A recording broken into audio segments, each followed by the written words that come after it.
2 in 5 minutes and everything goes to plan.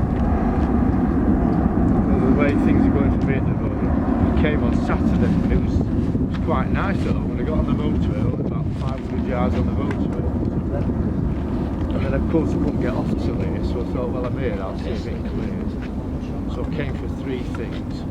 One was an EasyJet that I watched on my flight radar, apparently went backwards and forwards in front of me and I just heard